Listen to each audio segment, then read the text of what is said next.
ధర్మరాజు భారత యుద్ధం పూర్తయిన తరువాత రాజ్య పట్టాభిషేకం చేసుకొని రాజసూయ యాగం 1 సంవత్సర కాలం చేసి దేశములు అన్నింటినీ జయించినాడు.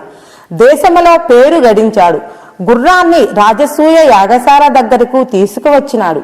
ధర్మరాజు మహానంద భరితుడై గురువులకు, గురుపుత్రులకు, బ్రాహ్మణులకు, బ్రాహ్మణేతరులకు పంచభక్ష పరమాన్నములతో షడ్రశోపేతముగా అన్నదానం చేసినాడు. తదుపరి ఈ సర్వులకు దాన ధర్మములు విరివిగా ఎవరు ఏది కోరినా దానిని వారికి దానం చేసినాడు. అనగా అశ్వములను, గోవులను, ధనకనక వస్తు వాహనములను ఇది వరకు ఎవ్వరూ చేయనంతగా అతీతముగా దాన ధర్మములు చేసినాడు. అంతటి గురువులు, బ్రాహ్మణులు మహానంద భరితులై వందిమా గదులతో సహా ధర్మరాజుకు జై అంటూ మిన్నుముట్టులాగున జయజయధ్వానాదులు భువన బోంతరాళములు ధ్వనించులాగున ధ్వనింప చేసినారు.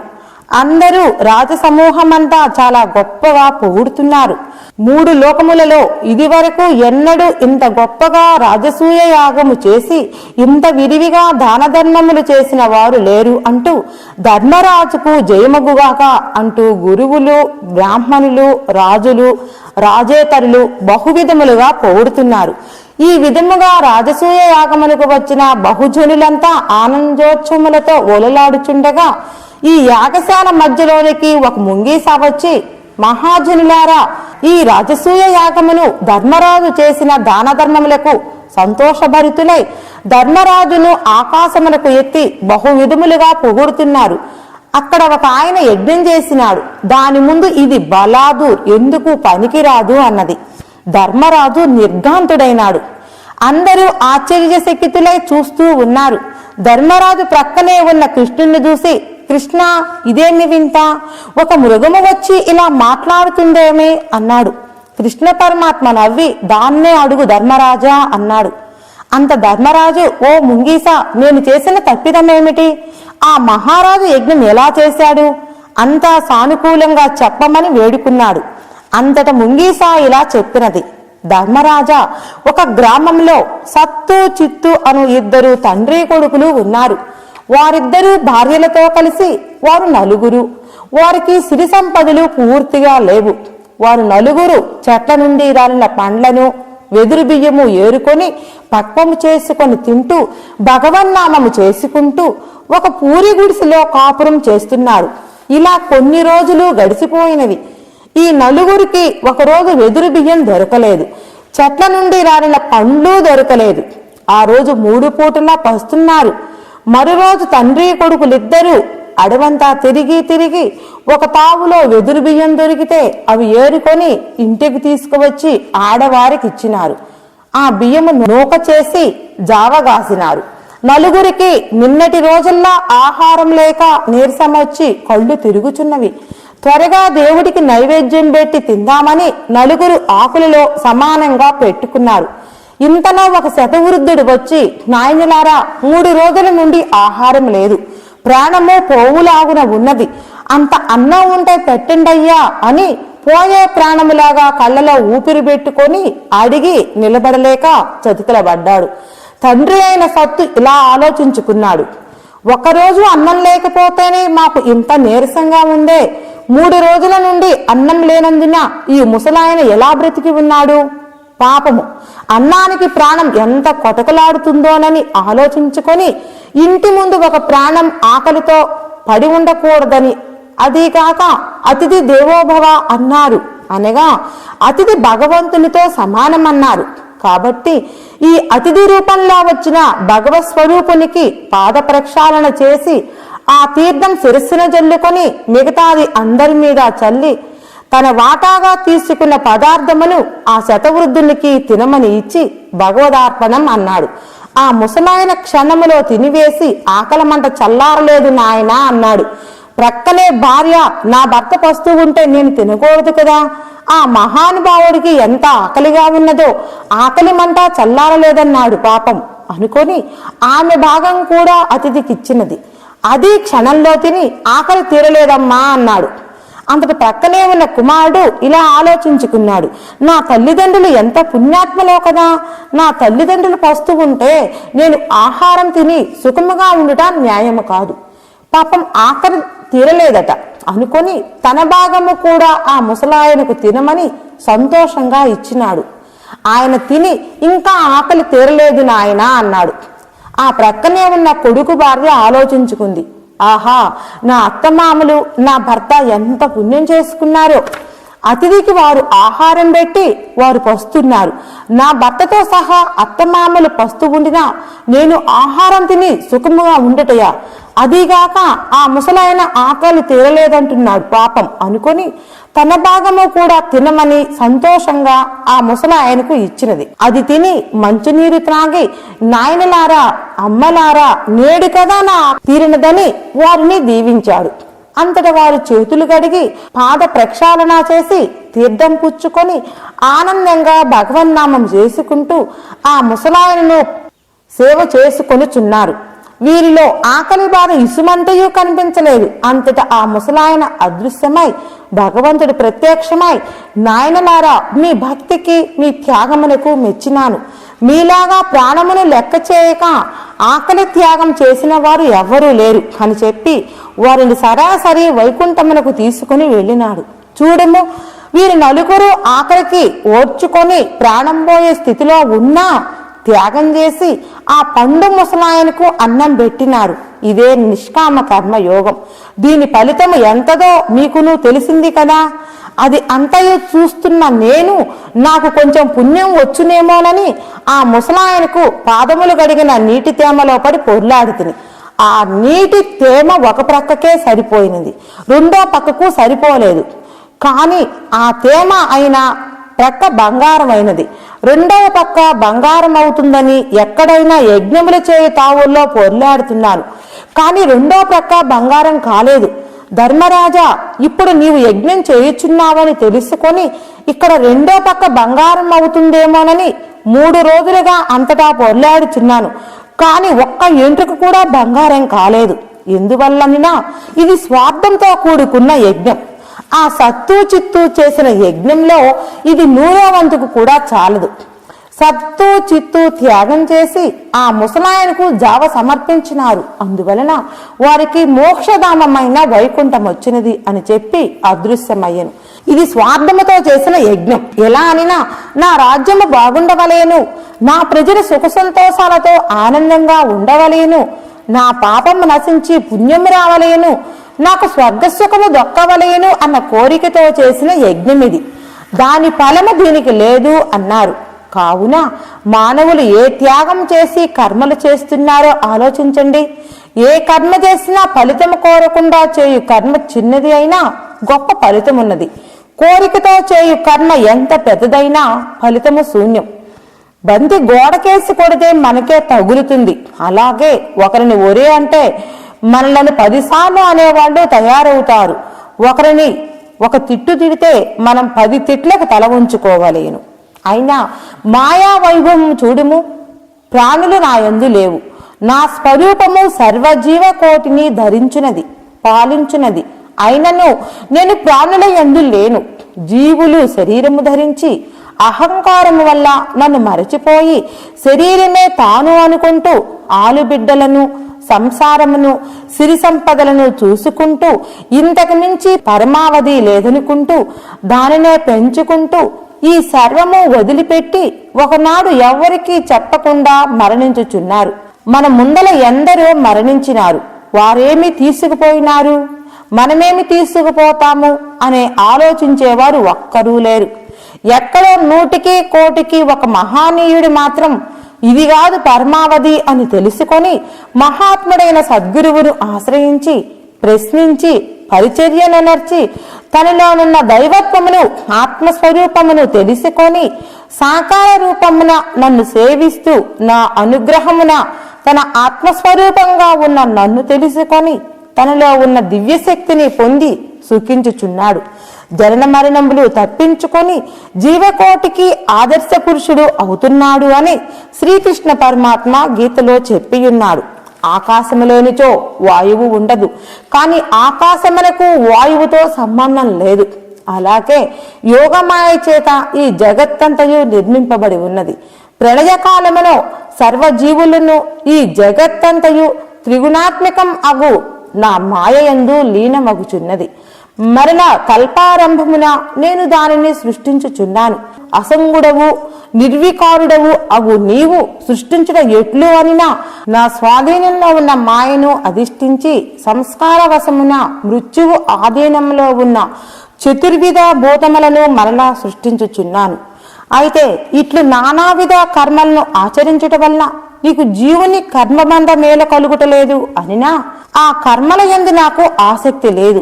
తటస్థుడనై ఉన్నందువలన అవి నన్ను బంధింపజాలకున్నవి.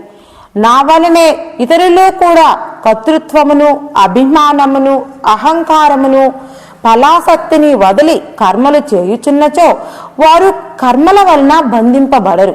అర్జున, నేను నిమిత్త మాతృండనై అధ్యక్షుడనై అన్నింటికీ ఆధారమునై ఉండుట చేత నన్ను ఆధారము చేసుకుని త్రిగుణాత్మకం అగు మాయ స్థావర జంగమాత్మకం అగు ఈ విశ్వమును సృష్టించుచున్నది. ఈ కారణము చేత వ్యక్తము అవ్యక్తమును అజ్ఞానులకు కనబడుతుంది, బ్రహ్మత్వమును పొందిన వారికి కనపడదు. అందువలన ఈ జగత్తు అనేక విధములుగా కనపడుతున్నది. అజ్ఞానులకి అష్టైశ్వర్యములతో శాశ్వతముగా ఉన్నట్లుగా కనపడుతుంది. బ్రహ్మజ్ఞానులకు నన్ను ఆత్మరూపమును తెలుసుకున్న వారికి జగత్తంతయు ఎండమావులులాగా, త్రాడులో పాములాగా, మృచ్చపు చిప్పలో వెండిలాగా కనపడుతుంది. అందువలన వారికి సంసార జగత్తు మీద ఆశ ఉండదు, దీని జోలికి పోరు. ఒకవేళ సంసారము జగత్తు జోలికి పోయినా చిన్నపిల్లలతో పెద్దవారు గోలీకాయలు ఆట ఆడుకున్నట్లు తమాషాగా దీనితో ఆడుకుంటారు.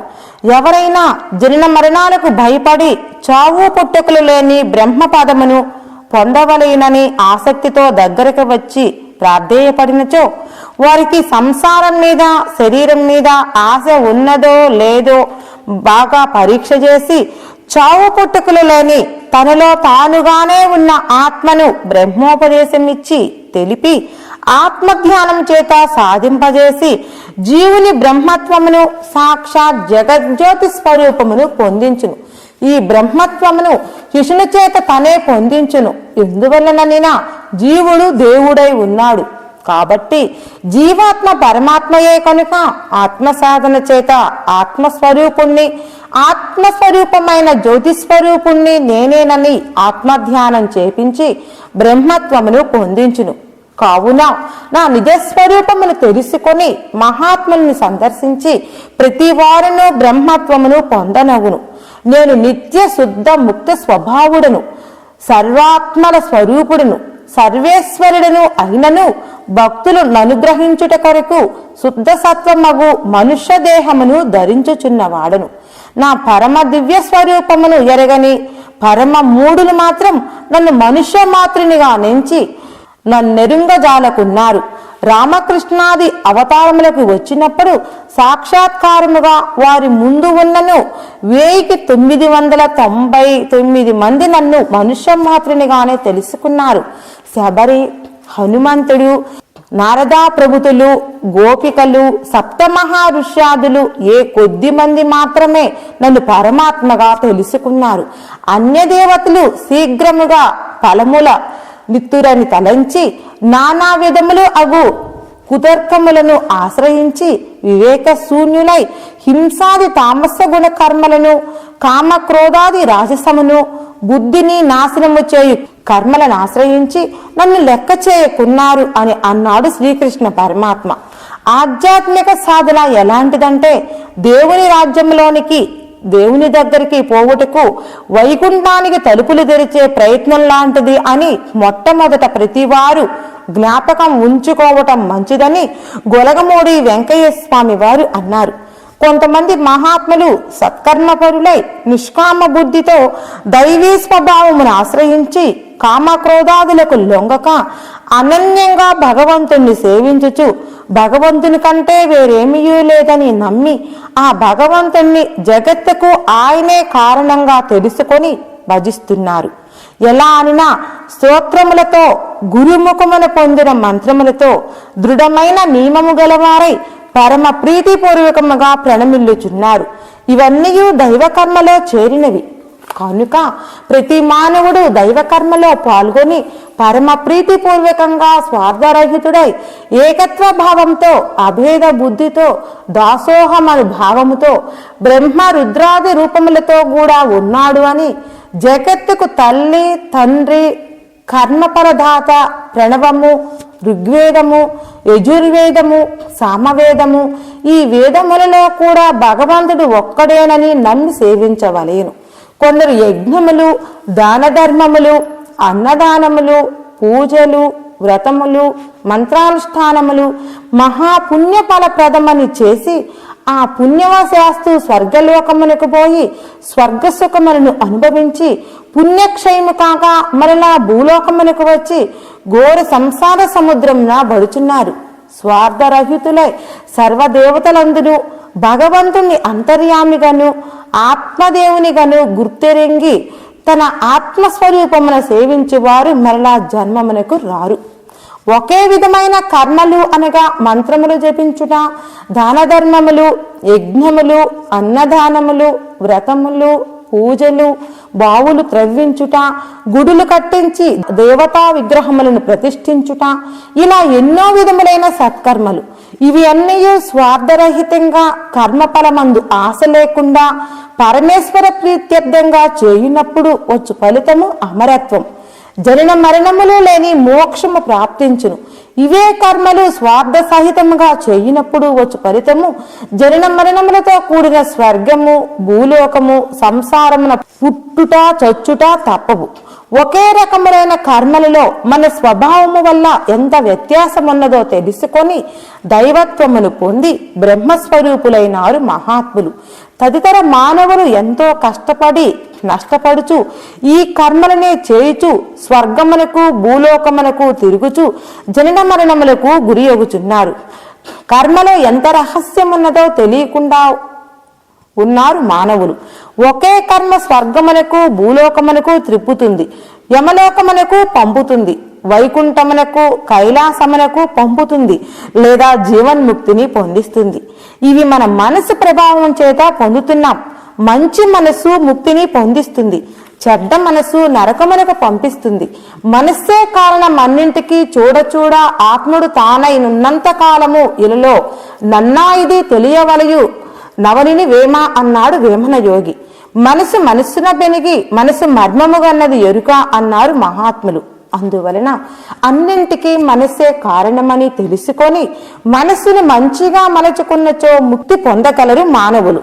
మన జీవితము ఎలాంటిదనగా మంచి చెడు ఒక నాణ్యములకు రెండు వైపులున్నట్లు, ఒక్క దినములకు రాత్రింబవళ్ళు ఉన్నట్లు కీడు లేని మేలు ఎట్లుండును పరిపూర్ణ జీవితమని మనం అనుకుంటున్నాం. మనకును బాహ్య ప్రపంచమందు ప్రతి వస్తువునకును సంఘర్షణ స్థితియే కదా. మన జీవితం ప్రతి క్షణము బాహ్య ప్రకృతితో మనం పోరాడుతూనే ఉన్నాం. భార్యాభర్తల మధ్య ఘర్షణ ఉన్నది, తల్లి తండ్రి బిడ్డల మధ్య ఘర్షణ ఉన్నది. ఆహారం కొరకు, డబ్బు కొరకు, సుఖశాంతుల కొరకు నిరంతరమైన పోరాటమే మన జీవితం. ఇవి ఏవీ లేనితో చనిపోవుదాం. జీవితము సుఖ దుఃఖ సహితము కాని ఎట్టి ఒడిదుడుకులు లేక సాఫీగా సరళముగా నడుచున్నది కాదు. అంతర్గతమగు నొకానొక తత్వమునకును బాహ్య ప్రపంచమునకును మనము తెలియకనే సంఘర్షణ జరుగుచున్నది.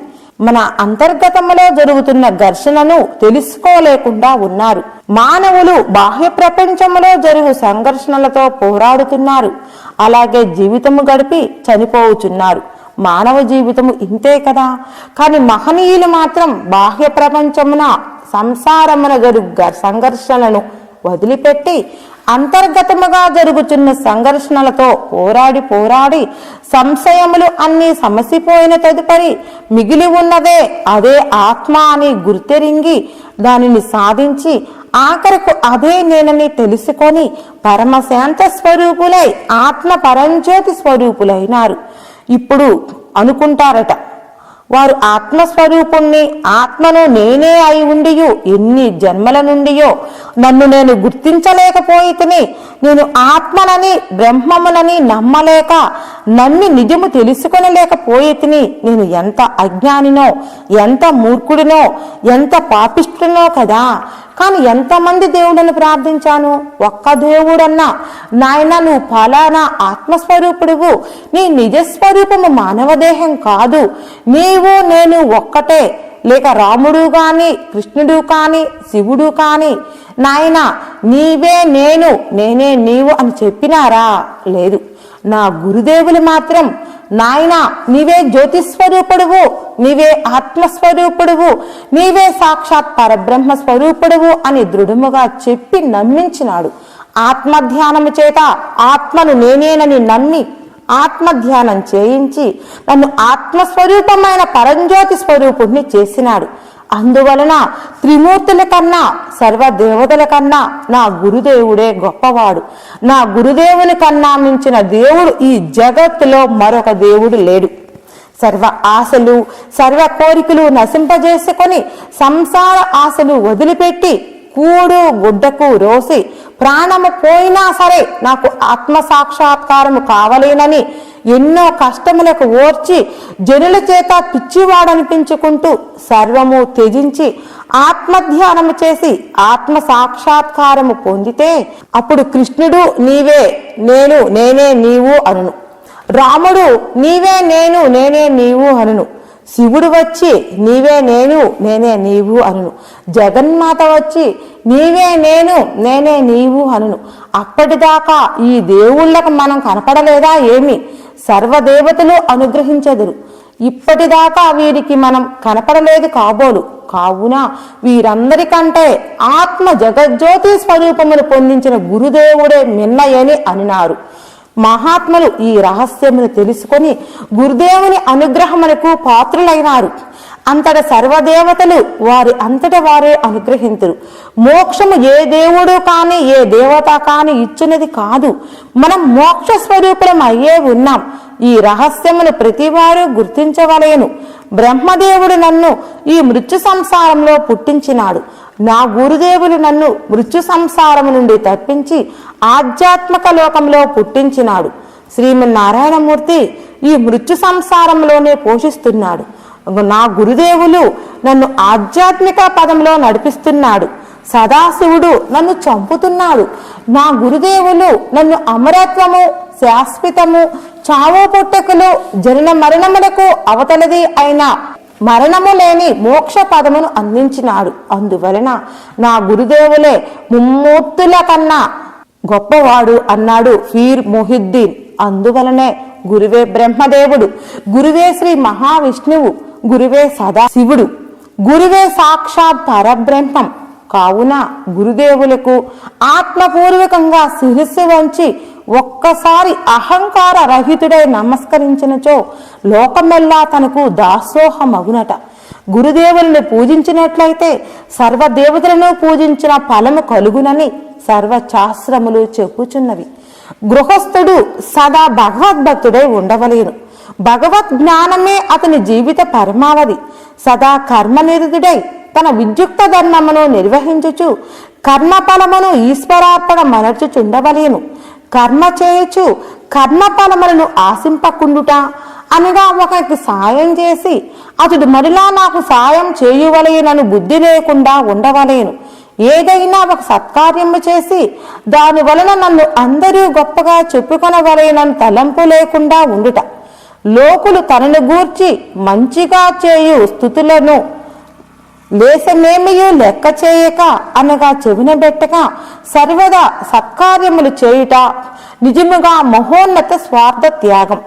జీవనోపాధి కొరకు ధర్మ సమ్మతం అగు కర్మలు చేస్తూ ధర్మార్జించుట గృహస్థునికి మహా విద్యుక్త ధర్మమే కాని ఆ కార్యములు అబద్ధమాడుట చేతను పరులను మోసగించుట చేతను పరద్రవ్యాదులను అపహరించుట చేతను మాత్రము చేయకూడదు. భగవంతుని సేవయు దీనజనుల సేవయు తన జీవిత ధర్మమని అతడు గుర్తింపవలయను. తల్లిదండ్రులను సాక్షాత్ భగవత్ స్వరూపులని గ్రహించి గృహస్థుడు సదా సర్వ విధముల వారులను సంతుష్టులు నడపవలయను. ఎవరి తల్లిదండ్రులు సంతుష్టులో అతని వల్ల భగవానుడు సంతుష్టుడగును. వారి యందు కోపము గాని క్రోధము గాని చూపరాదు. తల్లిదండ్రులకు ప్రేమతో ఆనందంగా సేవ చేయుచు వారిని సంతోషపెట్టవలేను. కావుననే పుండరీకుడు తన తల్లిదండ్రులను భగవత్ స్వరూపులుగా భావించి సదా సేవ చేయుచు సంతోషపెట్టుచుండెడివాడు. ఆ కారణము చేతనే భగవానుడు ప్రత్యక్షమై, పుండరీక, నీవు తల్లిదండ్రులకు సేవ చేయుటలో నీ భక్తికి మెచ్చినాను, ఏదైనా వరము కోరుకో ఇస్తానన్నాడు. అంతటి పుండరీకుడు, స్వామి, నా తల్లిదండ్రులు ఇంకా నిద్రపోలేదు, వారికి విసనకర్రతో విసిరి పాదములు ఒత్తి నిద్రపుచ్చి వస్తాను. నా ఇంట్లో కూర్చుండటకు వేరే మంచము లేదు, పొయ్యికి అడ్డం పెట్టుకునే ఇటుకరాయి ఉంది. స్వామి, దాని మీద నిలుచుండమని ఇటుకరాయి ఇచ్చినాడు. స్వామివారు ఆ ఇటుకరాయి మీదనే నించున్నాడు. పుండరీకుని తల్లిదండ్రులు నిద్రపోవటకు ఆలస్యమైనది. స్వామివారికి నడుము నొప్పి పుట్టి చాలిపోయి 2 చేతులతో నడుము పట్టుకొని నించున్నాడు. తల్లిదండ్రులను నిద్రపుచ్చి స్వామివారు దగ్గరికి వచ్చి సాష్టాంగ నమస్కారము చేసినాడు. అంతట పుండరీక, నీ భక్తికి మెచ్చినాను, వరము కోరుకో ఇస్తానన్నాడు స్వామివారు. స్వామి, నాకు ఏమీ అవసరం లేదు. నాకు దర్శనమిచ్చిన ఈ రూపముతో కలియుగాంతము వరకు ఇక్కడే ఉండి నీ దగ్గరకు వచ్చు భక్తులకు మోక్షము ప్రసాదించమని కోరినాడు. స్వామివారు ఆ వరాన్ని ప్రసాదించి, నాయనా, ఇక ఇది పుండరీక క్షేత్రం అవుతుంది. నీ కోరిక మేర నేను పుండరీక వరదుండనై పాండురంగ నామముతో వర్ధిల్లుదును అని అక్కడే నడుము మీద చేతులు పెట్టుకున్న రూపముతోనే అర్చావతార రూపుడై భక్తులకు దర్శనమిచ్చుచున్నాడు. ఇప్పుడది పండరీపురమై పాండురంగ క్షేత్రమై భక్తులకు కొంగు బంగారమై విరసిల్లుతున్నది. మరి పుండరీకుడు తపస్సులు, యజ్ఞయాగాదులు, భగవద్గీత, విష్ణు సహస్రనామములు పారాయణము చెయ్యలేదు, దాన ధర్మములు చెయ్యలేదు, ఏ సత్కర్మములు చేయలేదు. ఒక తల్లిదండ్రుల సేవ చేతనే భగవత్ సాక్షాత్కారము పొంది ధన్యుడైనాడు. మరి కర్మ రహస్యం ఎలా ఉందో చూడండి. తల్లిదండ్రులకు సేవ చేయు కర్మలో ఎంత ఫలితముందో దీని గుండా మనం తెలుసుకోవచ్చును. కొంతమంది ధనికులుగా ఉన్న భక్తులు విరివిగా దాన ధర్మములు, యజ్ఞయాగములు, అన్నదానములు చేస్తూ ఉంటారు. గుడులు కట్టించి విగ్రహ ప్రతిష్టలు చేపిస్తూ ఉంటారు. ఇది అంతయు మహాపుణ్యమే. భగవంతుని యందు ఎంతో భక్తి, శ్రద్ధ, నమ్మకం ఉంటేనే చేయగలుగుతున్నారు. వీరికి స్వర్గము వారి సొంతమై ఉంటుంది, భగవద్ దర్శనం మాత్రము కాదు. ఎందువలనగా వీరికి కొద్దో గొప్ప కోరికలు, ఆశలు, పొగడ్తలు ఉంటాయి. అందువలన వీరు చేసే సత్కర్మల పుణ్య ఫలితము స్వర్గంలోకి తీసుకెళ్ళుచున్నది. అక్కడ పుణ్యమున్నంత వరకు స్వర్గ సౌఖ్యములను అనుభవించి మరలా భూలోకములకు వచ్చుచున్నారు. ఈ సత్కర్మ స్వార్థ త్యాగంతో ఏ ఆశలు, కోరికలు లేకుండా నిస్వార్థంగా కర్మ ఫలితము పరమేశ్వరార్పితంగా చేసినట్లయితే ఈ జన్మలోనే ఇప్పుడే భగవంతుడు ప్రత్యక్షమై అనుగ్రహించేవాడని మహాత్ముల అభిమతం. ఒకే కర్మను స్వార్థపరముగా చేసినచో ఎన్ని జన్మలెత్తినా స్వర్గసుఖము, సంసారమే లభించును. స్వార్థ త్యాగంతో పరమేశ్వరార్పణ బుద్ధితో చేసినచో భగవత్ సాక్షాత్కారము, మోక్షము లభించును. ఇందుకు సాక్షులు ఎవరు అనినా తుకారాము, తులసిదాసు, నామదేవుడు, జ్ఞానదేవుడు, సక్కుబాయి, మీరాబాయి ఇలాంటి మహానుభావులు ఎందరో ఉన్నారు. ఇలా కర్మ రహస్యం తెలుసుకొని స్వార్థరహితముగా పరమేశ్వరార్ప బుద్ధితో కర్మలు చేసినచో ఇప్పుడే ముక్తి పొందగలరని మహాత్ముల ఆశయమై ఉన్నది. దీనిని తెలుసుకొని వర్తించువాడే నిజమైన మానవుడు అని గీతలో భగవానుడు నుడివి ఉన్నాడు. ఇక్కడ ప్రవృత్తి, నివృత్తి అని 2 పదములు ఉన్నవి. నేను, నాదియను అట్టి అహంకార మమకారములతో కూడిన ప్రపంచమును, సంసారమును ప్రవృత్తి అనుచున్నాము. సిరి సంపదలు, అధికారము, పేరు ప్రఖ్యాతులు మున్నగునవి అన్నియు నేను అనునట్టి మూలస్థానమున సర్వము కుదురుకొని ఉన్నవి. నేను అను అనుభవాన్ని ఆవరించుకొని ఉన్నవన్నీయు ప్రవృత్తిలోనివే. సమస్త వస్తువులను నేను అను స్థానమున కూడబెట్టుకునుట మానవుని సహజ గుణమే. ఈ ప్రవృత్తి నిర్మూలంగా నశించి నివృత్తి ఉదయించినప్పుడే ధార్మిక చింత, పారమార్థిక చింత కలుగుతుంది. ఈ ప్రవృత్తి నివృత్తులు రెండును కర్మముతోడనే సంభవించుచున్నవి. దుష్కర్మమే ప్రవృత్తి, సత్కర్మమే నివృత్తి. సమస్త నీతి నియమములకును ధర్మములకును నివృత్తియే మూలాధారము. పరుల కొరకు తనువు, మనస్సు, ప్రాణములను, జీవిత సర్వస్వమును త్యాగం చేయనట్టి స్వార్థ త్యాగమే నివృత్తికి సరియగు పరమావధి. ఈ స్థితిని పొందినచో మానవుడు కర్మయోగ పరమావధిని పొందినట్లే. ఇదియే సత్కర్మాచరణము వల్ల మహోన్నత ఫలము. ఎవరైనను తత్వశాస్త్రములను అభ్యసింపకపోయినను, మహాత్ముల సత్సంగములను వినకపోయినను, గురూపదేశమును నమ్మకపోయినను, భగవంతుడు ఉన్నాడని నమ్మకపోయినను, ఈ జన్మలో ఒక్కసారైనను భగవంతుణ్ణి ప్రార్థింపకపోయినను, కేవలం సత్కర్మాచరణ ప్రభావము చేతనే పరుల కొరకు, ధర్మము కొరకు తన జీవిత సర్వస్వమును సమర్పింప సంసిద్ధుడై స్వార్థ రహిత స్థితికి వచ్చినచో భక్తుడు భగవంతుణ్ణి ప్రార్థించి పొందిన ఫలము, జ్ఞాని తన జ్ఞానము వల్ల పొందిన ఫలము ఏది గలదో దానిని పైన చెప్పిన స్వార్థ త్యాగి పొందుచున్నాడు. కావున స్వార్థ రాహిత్యమనున్నది జ్ఞానికి, కర్మపరునికి, భక్తునికి సమానమైన గమ్యస్థానమై ఉన్నది. ఇదియే నిష్కామ కర్మ సిద్ధాంతం. నిష్కామ కర్మ యోగమన్న జీవితమున మన విద్యుక్త కర్మలను చేయుచు ఫలాపేక్ష రహితులై ఉండుట. నీవు సంసారమున ఉండి సంసారంలో సర్వకర్మలు చేయుచు సంపూర్ణముగా భిన్నుడననియు, అందు ఏ కర్మ చేయుచున్నను నీ కొరకు నీవు చేయటలేదనియు గ్రహింపుము. అప్పుడు నీవు కర్మబద్ధుడివి కాదు. నీ కొరకు నీవే కర్మ చేసినను బద్ధుడు వైదవు. ఇలా చేయునప్పుడు అది సత్కర్మ అయినచో సత్ఫలితమును, దుష్కర్మ అయినచో దుష్ట ఫలితమును నీవు అనుభవించి తీరవలేను. కానీ స్వార్థరహితముగా ననర్పబడిన ఏ కర్మమును మానవుని బంధింపజాలదు. భగవద్గీతలో భగవంతుడు ఈ భావమును తెలిపి ఉన్నాడు. తన కొరకు తాను ఎంత మాత్రమూ ప్రయత్నింపని వాడై ఇతరుల క్షేమము కొరకు, లోకక్షేమము కొరకు లోకములోని దుష్టులందరినీ హతమార్చినను వాడు హంతకుడు కాడు. వాడు హతమార్చిన కర్మచే బద్ధుడు కాడు. కావున కర్మయోగం ఇట్లు బోధించుచున్నది. లోకమును వదిలిపెట్టవద్దు, సంసారమును వదిలిపెట్టవద్దు, అందు వర్తించుచు అందు సుఖ దుఃఖానుభవములను నీ శక్తి కొలది గ్రహింపవలయును. కానీ నీ భోగము కొరకు, నీ సుఖము కొరకు కర్మను చేయవద్దు. సుఖభోగానుభవము మన పరమావధి కాదు.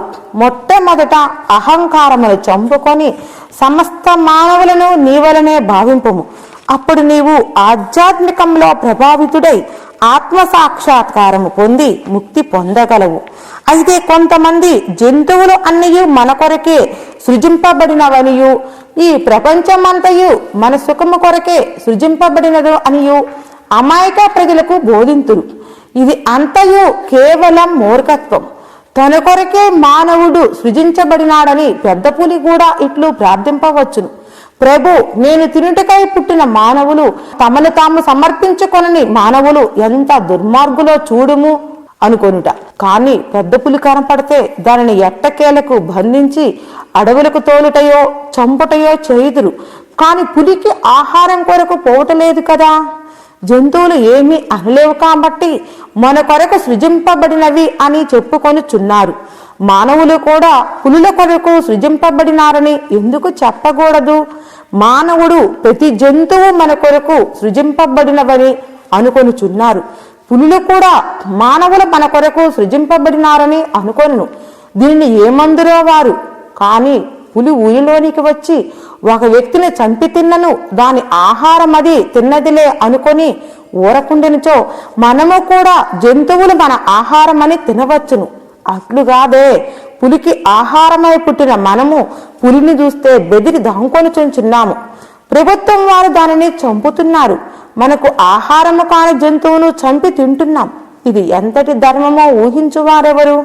ఇక్కడ ఒక విషయము గ్రహించవలయను. ఈ విశ్వము ఎక్కడి నుండి ఉద్భవించినది? దేని యందు లీనమగుచున్నది?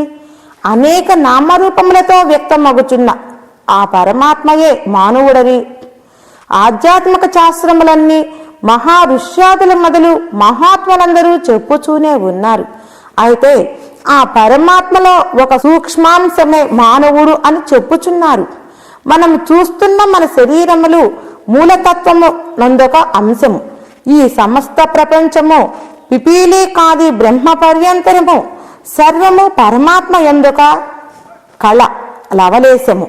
ఇక మన సంసారము సుఖదుఖములు లాభ నష్టములు నియమములు ధర్మాధర్మములు సత్యాసత్యములు ఈ అల్ప ప్రపంచములోనివి. కేవలం మనకల్పితమైన ఈ ప్రపంచము శాశ్వతంగా నిలిచి ఉండవలేను అని కోరుకునుట ఎలాంటిదనినా పసిపిల్లవాడు అద్దములో చంద్రుని ప్రతిబింబంపై చేయి పెట్టి నేను చంద్రుణ్ణి పట్టుకున్నాను అని సంతోషపడటమే అవుతుంది. స్వర్గం అనగానేమి? మనకు తెలిసిన ప్రపంచంలో స్వర్గం అన్నది మరి ఒక రూపమున కానవచ్చుచున్నది. అక్కడ ఏమున్నది అనినా భూలోకములో వ్యాధులు బాధలు దుఃఖములు విరివిగా కానవచ్చును. స్వర్గములో ఇవి ఏమీ ఉండవు. ఎప్పుడూ సుఖము సంతోషము ఆనందములు ఉండును. అంతే కాని మరి ఒక పరమావధి లేదు. కానీ ప్రతి మానవుడు స్వర్గసుఖమునే కోరుకుంటున్నాడు. ఎందుకనినా భూలోకములో సగము సుఖము సగము దుఃఖము కనపడుతుంది.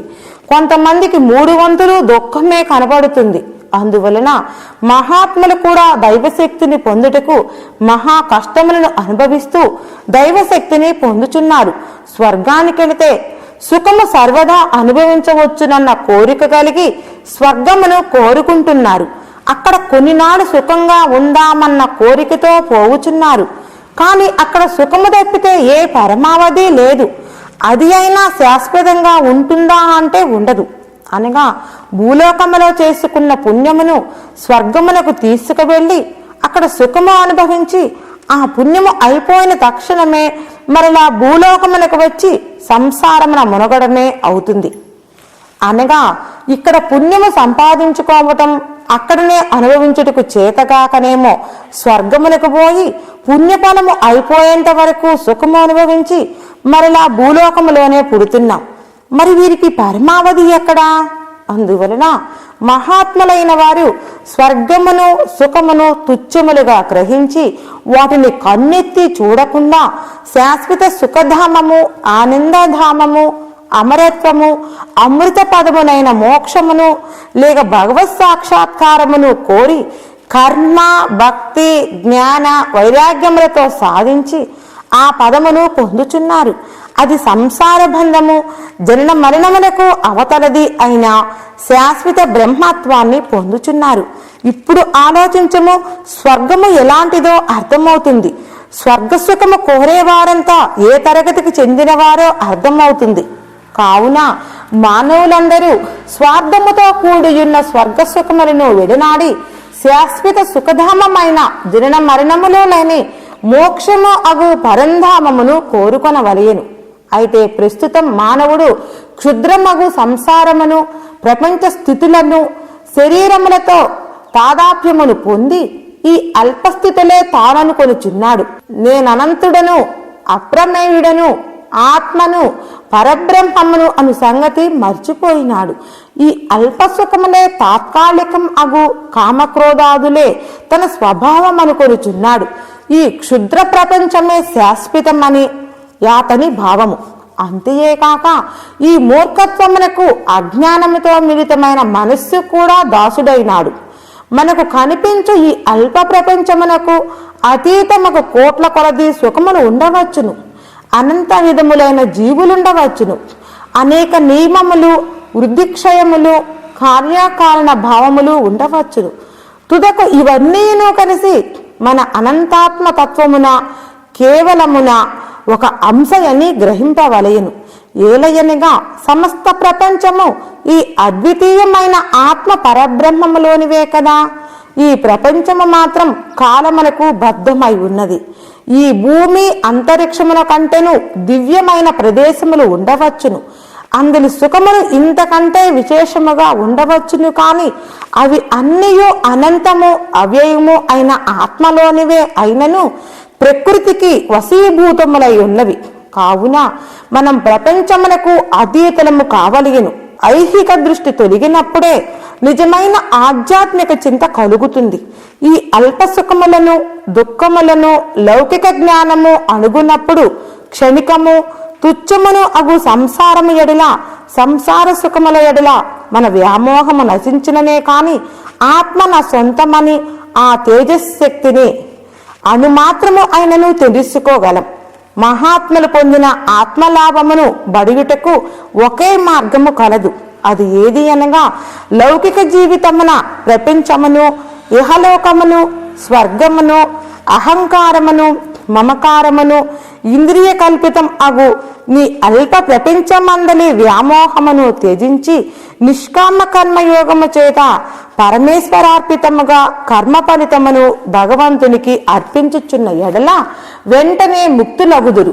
కాని సంసార వ్యామోహమును త్యజించుట చాలా కష్టసాధ్యం. అదృష్టవంతులకు పూర్వజన్మ పుణ్య సంస్కారం ఎక్కువగా ఉన్నవారు ఎక్కడో ఏ కొద్ది మందో ఈ ముక్తి పదమును అందుకొనుచున్నారు. మన ఆధ్యాత్మిక శాస్త్రములలో ఇందులకు వివిధ మార్గములను చూపబడి ఉన్నవి. ఒకటి నేతి నేతి ఇది కాదు అన్నది ఒక మార్గం. మరి ఒకటి ఇతి ఇతి ఇది అనునట్టి అన్వయ మార్గం.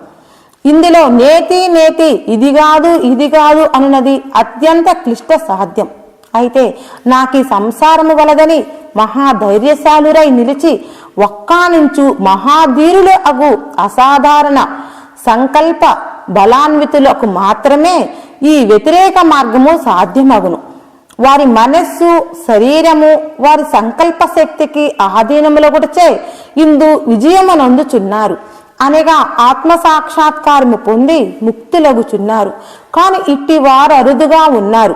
కాని రెండవది అయిన ఇది అని మార్గమున విషయగ్రహణము చేత సుఖ దుఃఖానుభవము చేత సంసారి స్వభావమును గుర్తించి తుదకు వాని ఎడల మనస్సు రాగరహితమై క్రమముగా నెమ్మదిగా త్యాగము నలవర్చుకొనును. కర్మల మూలములను అనుభవ మూలములను సంగరాహిత్యమును సాధింపనించుచున్నది. మొదటిది కర్మను చేయ నిరాకరించునట్టి జ్ఞానయోగం. రెండవది కర్మను విడువక ఆచరించునట్టి కర్మయోగం. అయినను ప్రపంచమున ప్రతి జీవియు కర్మ మొనర్పవలసి ఉన్నది. ఎవరైతే ఆత్మచేతనే సంతుష్టులై ఎవరాత్మారాముడై ఉందిరో ఎవరి మనస్సు ఎన్నడూ ఆత్మలోనే లీనమై ఆత్మ ఎవ్వరికి సర్వస్వమో వారు మాత్రమే కర్మలు చేయరు. ఇతరులు అందరూ కర్మమాచరించి తీరవలయును. సహజముగానే నీటి వెల్లువ అతివేగముగా ప్రవహించుచు లోతగు ప్రదేశమున బడి సుడిగుండములుగా తయారగును. కొంచెం సేపు సుడిగుండములుగా తిరిగి మరలా నిరాటంకముగా ఎప్పటిలాగే ప్రవహించును. ప్రతి మానవుని జీవితం ఈ వెల్లువ వంటిది. ఈ జీవితము సంసారమున బడి దేహకాలబద్ధమై నా తల్లి నా తండ్రి నా బిడ్డలు నా సంసారము నా పేరు నా ప్రఖ్యాతి అని ఉవ్విళ్ళూరుచు ఈ సంసార సుడిగుండమున కొంతకాలం తిరిగి ఎట్లో బయటపడవలయనన్న విసుకు విరక్తి కలిగి ఒక మహాత్ముని పట్టుకొని బయటపడి తుదకు మోక్షమును పొందుచున్నాడు. అయితే నిజముగా ఈ సంసార స్వప్నము నుండి బయటపడుటకే మనకు తెలిసినను తెలియకపోయినను మనం ఎరిగినను ఎరుగుకున్నను ఈ సంసార స్వప్నం అనే సుడిగుండము నుండి బయటపడుటకే మనమందరం కర్మలు చేయుచున్నాము.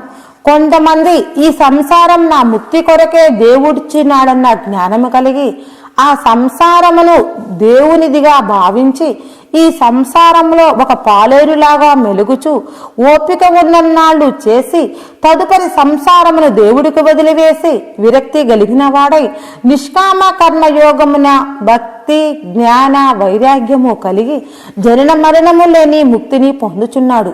కర్మయోగం అనగానేమి? కర్మ రహస్యమును తెలుపునట్టి జ్ఞానము. ప్రపంచములో గల సర్వజీవులు కర్మ చేయుచూనే ఉన్నవి. కానీ కర్మ చేయుట మన ఆత్మ కొరకు అన్నది మరిచిపోయినారు మానవులు.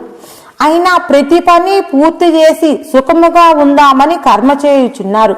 కానీ ఈ పని అయితే ఇంకొక పని, ఇలా కర్మలను కల్పించుకొని అవసరము ఉన్నా లేకపోయినా కర్మలు చేయుచూనే ఉన్నారు.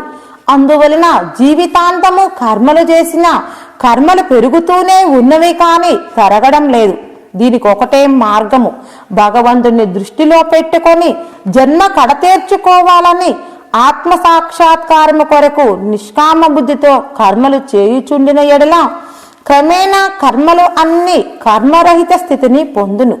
అనగా నీ మనస్సులో ఇక ఏ కర్మ సృష్టి కాదు, సంకల్పానిది రాదు. అంతటా నీవు కర్మ చేయుచూ కూడా కర్మరహితుడివై, కర్మ చేయని వాడివై ఆత్మధ్యానము చేస్తూ ఆత్మ సాక్షాత్కారము పొందగలవు. ఇదే మానవుని యొక్క చర్మదశ. దీనిని తెలుసుకొని వర్ధించువాడే జనన మరణములు లేని మార్గము గమ్యము పొందగలడు. ఇందుకు సందేహం లేదని జీవన్ముక్తి పొందిన మహనీయులు చెప్పుచున్నారు. ఎవరు అనినా వేమనయోగి, బ్రహ్మంగారు, రామకృష్ణ పరమహంస, జిల్లెళ్లమూడి అమ్మ, చివటమ్మమ్మ, మలయాళ స్వాముల వారు, గీతాచార్య స్వాముల వారు, సత్యసాయి బాబా, షిరిడి సాయిబాబా, గొలగమూడి వెంకయ్య స్వామి, రాఘవేంద్ర స్వామి, ఈ మహాత్ములందరూ పరిశ్చితంగా చెప్పి ఉన్నారు. ఇంకా ఎందరో మహానుభావులు దీనిని సమ్మతించినారు. అయితే మనం నేను నాది అను అహంకార మమకారముల చేతనే దుఃఖములో మునిగిపోవుచున్నాం. నాది అను భావము కలిగినంతనే స్వార్థం ఏర్పడుచున్నది, దానితో దుఃఖం ఏర్పడుచున్నది. స్వార్థపరమగు ప్రతి కార్యము ప్రతిభావము దేనియందో ఒక దానియందు బంధము కలిగించి వెంటనే దానికి మనలను దాసులను చేసివేయుచున్నది. అహంకార మమకారమనే సంఖ్యలచే మనలను బంధించి వేయుచున్నది. లోకంలో సమస్త సౌందర్యమును అనుభవించము, కానీ వానిలో దేనితోడను తదాప్యమును మాత్రము పొందకము అని కర్మయోగము మనకు బోధించుచున్నది. ప్రతి వస్తువును అనుభవించము, అవసరమునకు వాడుకొనుము, కానీ నాది అని అనుకొనకుము. నాది అనుకొనునంతనే దుఃఖము మనలను ఆవరించును. నీకు బిడ్డలుండుగాక కానీ నా బిడ్డ అనకము, నా ఇల్లు అనకము, నా శరీరము అనకము. ఉన్న చిక్కంతయు దీనిలోనే ఉన్నది. నాది అన్నచో ఆశ మమకారము ఏర్పడుచున్నది. నాది కాదనుకున్నంత మాత్రాన ఇది కాకపోదు. కాను అన్నింటినీ అందరినీ నా వారనే భావము ఎప్పటికీ పోదు. కానీ కొన్ని రోజులు నాది అన్న భావన వదిలిపెట్టి చూడుము. దానిలో ఎంత సుఖమున్నదో ఎంత ఆనందమున్నదో అర్థమవుతుంది. దుఃఖము లవలేశము కూడా కనిపించదు. ఈ శరీరము మీద మనకెందుకంత మోహము, ఆసక్తి ఎందులకు? ఇది నా ఆధీనములో ఉండవలగిను, ఇది నాకే సొంతము కావలగిను అని అహంకారము నొందకము. అహంకారము నొందిన తక్షణమే నీకు దుఃఖము మొదలగును. కావున కర్మయోగము ఇట్లు బోధించుచున్నది. స్వార్థ బుద్ధిని, మమకారమును, మోహమును తలెత్తనీయకము. దీనిని నీవు అణచగలిగి మనస్సున దానికి సంబంధించిన వృత్తిని కూడా కలుగనీయకము. అటు పిమ్మట నీవు సంసారమున ప్రవేశించి విధేయుడువుగా భార్యాబిడ్డలతో, తల్లిదండ్రులతో, తోబుట్టువులతో సుఖముగా సంసార కర్మలు చేసుకొనుము. ఇహలోకమున కూడా నీ ఇచ్చ వచ్చిన వారితో మాట్లాడుము. వారు నీవు కలిసి మెలిసి కర్మలు చేసుకొనండి. నీ ఇచ్చ వచ్చిన ప్రదేశమునకు పొమ్ము. వాని వలన లేశమైనను నీకు దోషము కలుగదు. నీటిలో తామరాకు తడవనట్లు నీవు సంసారమున అట్లే ఉండవచ్చును. ఇది ఏ వైరాగ్యము. వైరాగ్యము లేనిదే ఏ యోగమును సాధింపజాలము. సమస్త యోగములకును కర్మములకును వైరాగ్యమే మూలాధారము, మూల మంత్రము. మనం ఇంట్లో ఉండి మంచి బట్టలు ధరించి సరేగు వేళకు ఆహారము తినుట మాని ఏ అరణ్యమునకో పోయి వేళకు ఆహారము దొరకక అవస్థ పడవలసి ఉంటుంది. అందున కొంత సమయం వృధా అవుతుంది. మరలా రేపు ఎలా చేయాలన్న ధ్యాస మొదలవుతుంది. ఇక్కడ సంసారంలో కూడా ఆ వైరాగ్యముతోనే ఉండి ఏది కొరవ లేకుండా జరుపుకుంటూ నిష్కామ కర్మతో భగవద్ధ్యానము, మంత్రజపము, తదుపరి ఆత్మధ్యానము చేసుకొని ముక్తి పొందవచ్చును. అడవిలోనున్నవాడు ఎప్పుడు శరీరమునకు ఆహారం గురించి, ఎండవానలను గురించి ఆలోచించవలసిన అవసరం ఉన్నది. కావున అచట వైరాగ్యం ఎలా పొందగలడు? ఇంట్లో ఇవి ఏమీ ఆలోచించవలసిన అవసరం లేదు. ఇవన్నీ జరుపుకుంటూ శరీర సంసార జగత్తు మీద వైరాగ్యం కలిగి నిష్కామ కర్మ చేయుచు ఆత్మధ్యానము చేసి ముక్తి పొందవచ్చునని ఎందరో మహానుభావులు మరియు మా గురువు గారైన శ్రీ గీతాచార్య స్వాములు వారు కూడా చెప్పుచుండెడివారు. ఒకసారి నేను మా గురువు గారితో, స్వామి, మా ఇంట్లో ఉండటకు చాలా ఇబ్బందిగా ఉంది, మా ఇంట్లో వారు నాకు సహకరించడం లేదు, అందువలన నేను ఎక్కడికైనా వెళ్ళిపోతాను అన్నాను. అయితే నేను కూడా వస్తాను పదయ్యా అన్నారు. స్వామి, మీరు వద్దు, నేనే వెళతానన్నాను.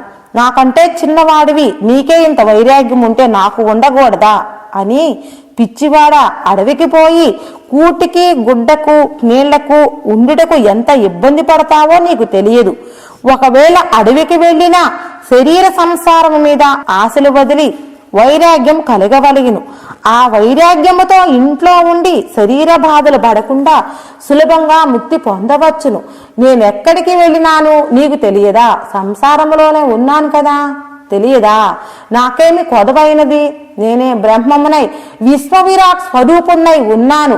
నీకు చెప్పుచున్నాను, ఎవరికీ చెప్పకము, అతి రహస్యం ఇది అని. నాయన, మీ తాతలు ముత్తాతలు కూడా ఇల్లు వదిలిపెట్టి పోలేదు, నేను పోలేదు, నువ్వెందుకు పోవాలి అన్నారు. తరువాత కొన్ని రోజులకు నేనే బ్రహ్మమునై విశ్వవిరాట్ స్వరూపుణ్ణై ఉన్నానన్న విషయాన్ని చిన్న చిన్న పుస్తకములలో లిఖితపూర్వకముగా మా గురువు గారు వ్రాసి నాకు ఇచ్చినారు.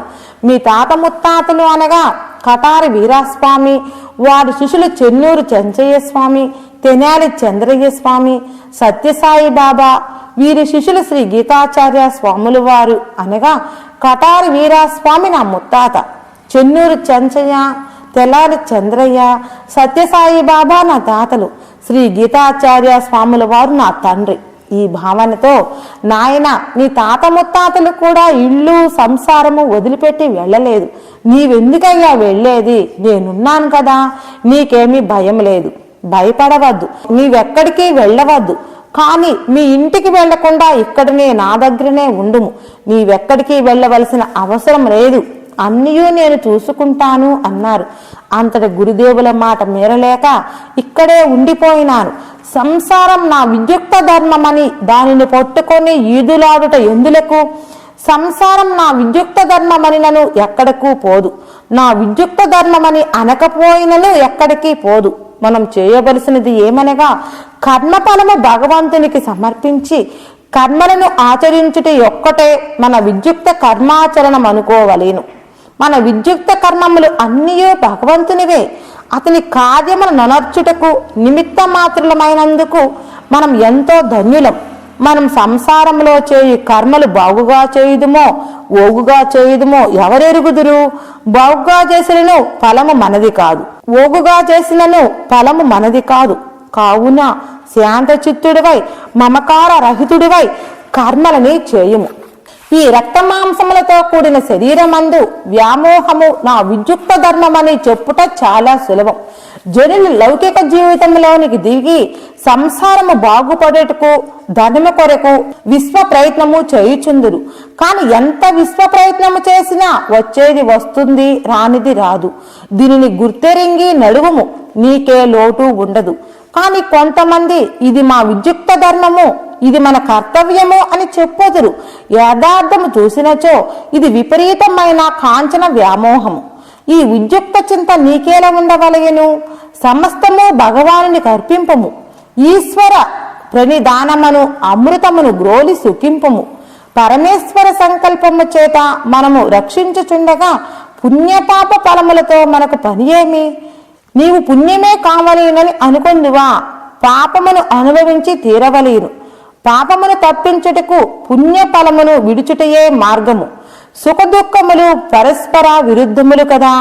ఒకవైపున సుఖమున్నది, మరొక వైపున దుఃఖమున్నది. ఒకవైపున పుట్టితిమనుకో, మరొక వైపున మృత్యువున్నది. మరణమును తప్పించుకోవలేనన్నచో జీవితాశను వదిలిపెట్టవలేను. కావున నీవే కార్యమనర్చినను దాని వలన నీకు స్తుతి కాని బహుమానము కాని కలగవలేనని భావింపకము. అయితే భక్తిపూర్వకంగా పరికంపితులమై సర్వేశ్వర జగద్రక్షక నీ ఇచ్చయే నెరవేరుగాక అని ప్రార్థించటమే మన విధి. ఎవరి మనసు ఆత్మలో లీనమై ఉన్నదో, ఎవరు ఆత్మాభిరతిలో అట్టి వారికి ఎట్టి విద్యుక్త ధర్మము కాని కర్తవ్యము కానీ లేదు. వారే నిజముగా మానవోత్తములు, దైవ మానవులు. వారు తక్క ఇతరులు అందరూ కర్మమనర్చి తీరవలయను. ప్రపంచములో పారమార్థిక సాధన రూపములో మనకే మనం వేరు చేసుకొనుచున్నాం. ఇదియే కర్మాచరణమున మనం అవలంబింపవలసిన సరియగు కర్మాచరణం. కాని భగవంతుడు శాశ్వతుడు, భాగవతోత్తములు శాశ్వతులు. కర్మయోగములో ఎన్నో మార్గములు ఉన్నవి. అవి ఏవి అనగా సర్వమతములను, సర్వధర్మములను, సర్వ కర్మలను, సర్వ ఉపాసనలు, వివిధ భక్తి మార్గములు. ఇవి అన్నీ ఒకే గమ్యమును, ఒకే పరమావధిని ప్రాప్తింపచేయును. అయితే ఏ మార్గమైనను మన భారము, కర్తృత్వము భగవంతునికి వదిలివేసి నిష్కామ బుద్ధితో కర్మ చేసినచో అనంత ఫలమును, మోక్షమును ఇచ్చును. సమస్త మానవుల పరమావధి మోక్షము. స్వార్థరహితమైన కర్మ చేయటమే కర్మయోగాశయము. స్వార్థరహితము అగు ప్రతి కార్యమును మనలను గమ్యము వైపునకు గొనిపోవును. కావున ఎయ్యది స్వార్థ ఫలమో అది ఏ అధర్మము, స్వార్థరహితమగున దేదియో అది ఏ ధర్మము. ఈ సంసారమను చక్రము ఎలాంటిదంటే సముద్రములో అలలు ఒకదాని వెంబడ మరి ఒకటి వచ్చి తిరగబడుచుండును. అవి ఎన్నింటికి అనగవు. అలాగే సంసారంలో ఒడిదుడుకులు, కష్టసుఖములు, లాభ నష్టములు ఒకదాని వెంబటి ఒకటి వచ్చుచూనే ఉండును. ఈ మహాఘోర సంసార చక్రమున మనమందరం పరిభ్రమించుచున్నాము. ఇందుండి వెలువడుటకు రెండు మార్గములు కలవు. సంసారమును ఎంత మాత్రము లెక్క చేయక కోరికలను విడిచి తటస్థులమై ఉండుట ఒక మార్గము. కాని ఇట్లు చెప్పుట సులభమే కాని ఆచరించుట చాలా కష్టం. కోటికొక మహనీయుడు మాత్రమే చేయగలడు. సంసారంలో ఉండియు కర్మ రహస్యమును గ్రహించుట రెండవ మార్గం. ఇది ఏ కర్మయోగ రహస్యము.